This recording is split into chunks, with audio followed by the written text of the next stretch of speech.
Here we had a real journey with the very first publication dating back to 2009 and really capable instruments hitting the market in 2011 and 12. And since then we have seen a tremendous uptake of Orbitrap technology by BioPharma.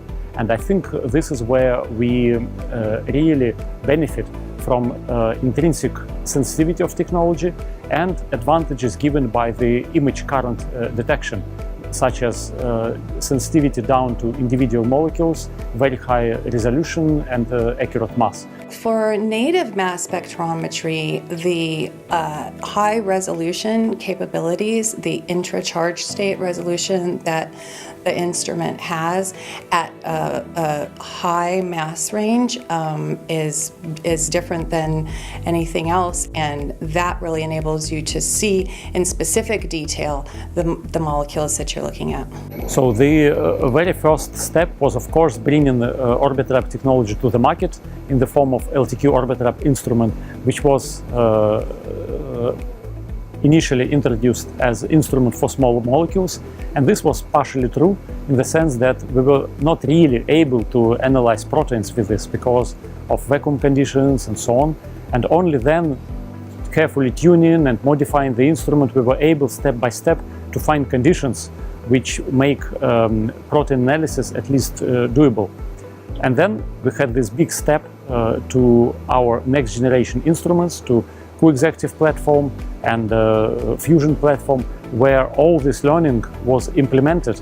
And of course, there were other reasons for doing this. For example, enhanced Fourier transform needed the same conditions for ion injection that we need for high mass proteins. So this was a little bit serendipitous, but nevertheless it allowed us to sort of align this to process protein analysis and the speed improvements of the Orbitrap platform in one step.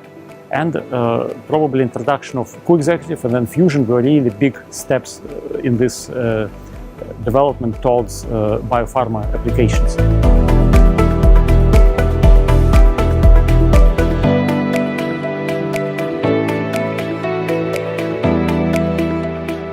We have one Q-exactive mass spectrometer amongst this whole suite of other types of instruments.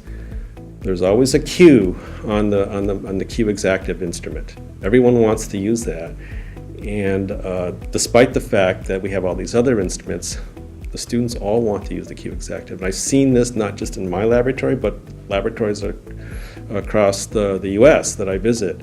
It's always the same. It's always the same situation. Everyone's got at least one Q-exactive or one Orbitrap instrument, and they all want to use that one, even though there's other vendor instruments in the laboratory.